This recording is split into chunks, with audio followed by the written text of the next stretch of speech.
जब मुख्यमंत्री नहीं बने थे, जब इन्होंने भ्रष्टाचार का आंदोलन शुरू किया था, तो इन्होंने कहा कि हम तो बीजेपी के लोग हैं, हम तो जनसंघ का प्रोडक्ट हैं, मेरे फादर तो जनसंघ में पोस्ट होल्डर रहे हैं। कि कुछ मसले तो अरीबा की जीतते ही, जैसे पुलिस की जातियाँ हैं, हैंडपम्प से 20,000 रुपये, सबमर्सिबल पे 50,000 रुपये से लेके 1 लाख रुपये अगले ही दिन बंद हो जाएंगे। ना बंद हो तो आप हमें पकड़ लीजिएगा। वाजिद तो ख़त्म, काउंटिंग ही ख़त्म हो गई। अमानतुल्लाह की भी उल्टी गिनती शुरू हो गई। आप यकीन मानिएगा मेरी बात। आप हर मस्जिद में जब मुसलमान नमाज़ पढ़ने जा रहा तो गणेश जी एक जगह रखें और लक्ष्मी जी एक जगह रखी हैं। आसिफ साहब, क्या आपको लगता है जो शाहीन बाग पे जिस तरह से आम आदमी पार्टी की तरफ से हमला किया गया और केजरीवाल जी की तरफ से कहा गया कि एक पुलिस हमको दे दो, 1 घंटे में खाली करा देंगे, आपको लगता है चुनाव में इसका इम्पैक्ट पड़ेगा? अमित शाह और नरेंद्र मोदी का ओपन एजेंडा है हिंदूवाद का, और मनीष सिसोदिया और अरविंद केजरीवाल का हिडन एजेंडा है।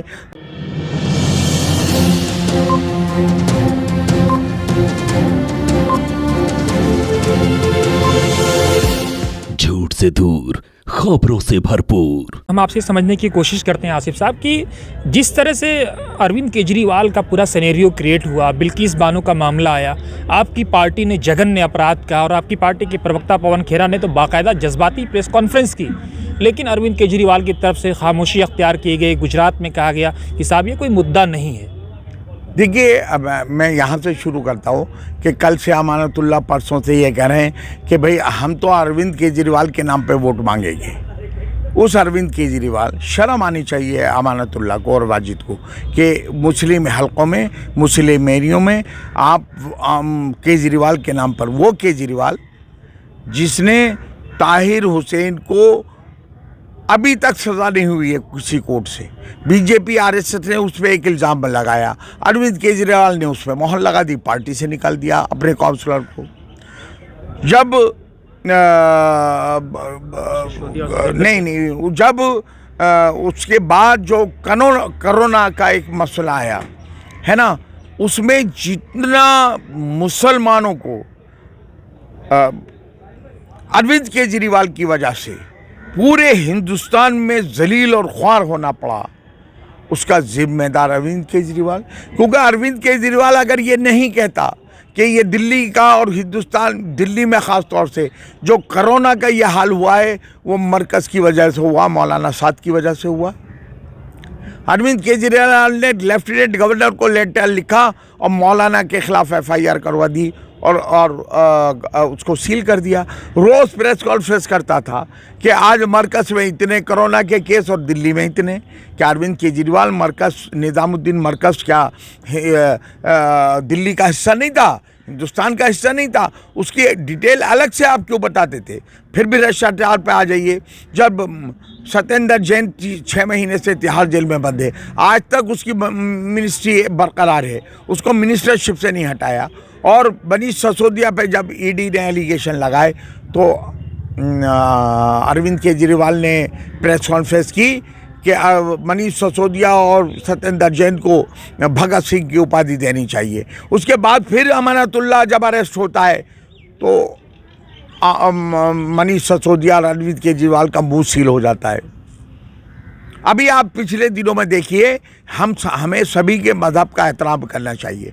हम किसी के मज़हब के या उनका जो अक़ीदा है जिसको वो मानते हैं, आप मानिए, बहुत अच्छी बात है, हम आपका एहतराम करेंगे, उन चीज़ों का भी एहतराम करेंगे। लेकिन आपकी ज़हनियत का पता चलता है जब अरविंद केजरीवाल एक IRS, Indian revenue service officer रहे हैं, रेवेन्यू कमिश्नर रहे हैं, वो ये बात कहे, अगर योगी कहे तो बात समझ में आता है, जाहिल एक मुख्यमंत्री बना है। अरविंद केजरीवाल ये कहे कि नोट और डॉलर में यूँ डिफरेंस आ रहा है, नोट इसलिए गिर गया, अगर उस पर लक्ष्मी का फ़ोटो और गणेश जी का फ़ोटो छाप दिया जाए तो ये डॉलर का मुकाबला करेगा।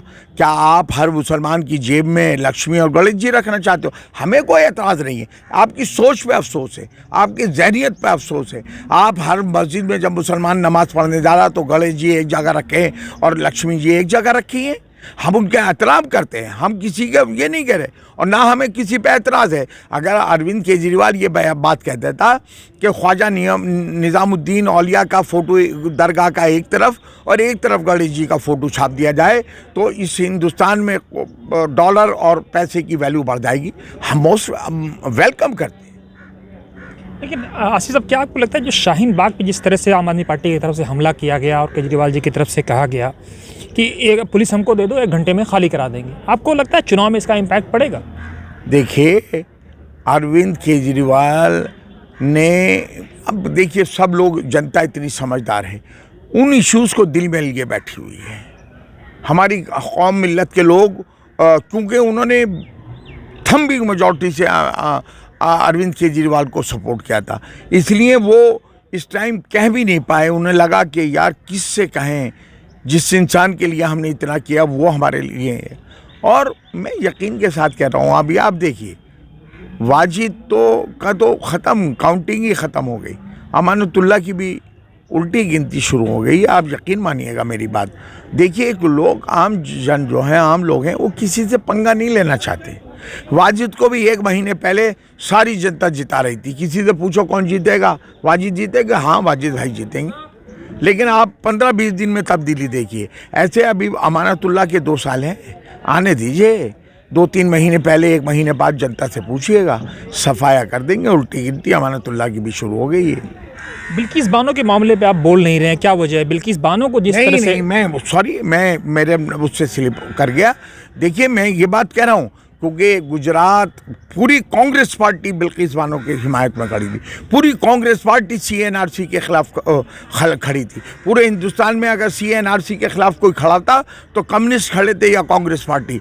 लेकिन कम्युनिस्ट का कैडर इतना लिमिटेड हो गया, कांग्रेस ने तो यहाँ तक अपील करी कि पूरे हिंदुस्तान में हमारे वर्कर्स सड़कों पर उतर आए CNRC के खिलाफ। जामिया मिलिया पे लाठीचार्ज हुआ तो सबसे पहले जो घायल बच्चे थे देखने होली फैमिली में तमाम कांग्रेस के सीनियर लीडर पहुँचे। ऐसे ही बिल्किस बानो में गुजरात में इलेक्शन हो रहा है। देखिए, जिस तरह से हम कोई हिडन एजेंडा होता है, जो ओपन एजेंडा होता है। अमित शाह और नरेंद्र मोदी का ओपन एजेंडा है हिंदूवाद का, और मनीष सिसोदिया और अरविंद केजरीवाल का हिडन एजेंडा है।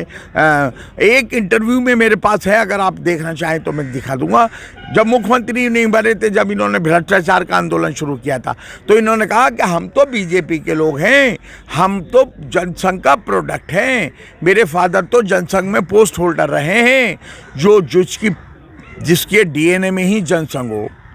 ये बड़ा संगीन एलिगेशन आप लगा रहे हैं कि बीजेपी का प्रोडक्ट अरविंद केजरीवाल या सिसोदिया। नहीं, अभी आप अगर दिखा सकते हैं तो मैं अभी मोबाइल पे दिखाऊंगा।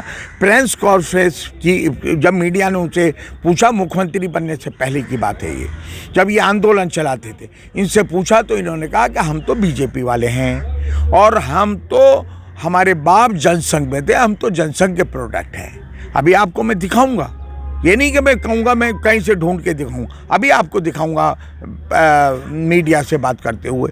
तो वो आप कैसे उस आदमी से, गुजरात में तो मानते हैं कि वो लोग RSS के लिए काम कर रहे हैं। गुजरात में तो वो कांग्रेस भी इलेक्शन लड़ रही है, लेकिन उसके बावजूद वो बिल्किस बानो की हिमायत में खड़ी हुई थी और बहुत से हिंदू भाई खड़े हुए थे, कुछ और पॉलिटिकल पार्टीज भी खड़ी थी।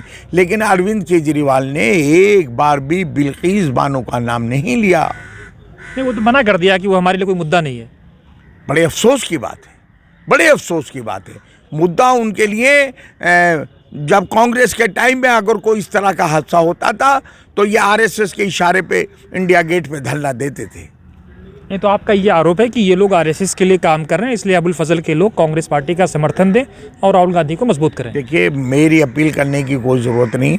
मुझे पूरा अपनी कौम मिल्लत की सोच और उनकी दूरदर्शिता और उनमें जो एक अंदर से जो मुझे पूरा यकीन है, वो सारी बातें समझते हैं। इसलिए वो कांग्रेस के हक़ में इंशाल्लाह, और अब अरीबा जो है वो उनको उम्मीद बहुत ज़्यादा हो गई कि चाहे कब टाइम में वो जनता गया कि हमारे मसाइल पे के इश्यूज़ पे ये बोलेगी, और अरविंद केजरीवाल का तो कोई नाम भी मुसलमान सुनने को तैयार है। आसिफ साहब, मेरा आखिरी सवाल है कि अभी मुझे ये पता चला कि हाजी कॉलोनी में कोई पार्क था, आपको ज़मीन ऑफ़र की गई थी, उसके बाद भी आप उस ज़माने में लाठी डंडा लेके पहुँचे, आपने पार्क खाली कराया और कहा कि हमको प्लाट नहीं बनाना, लोगों के लिए पार्क बनाना। ये कहाँ तक सही वाक़या है? वो आज भी बना है, वो हाजी कॉलोनी की बात नहीं है, नूर नगर की बात है, वो नूर नगर की बात है।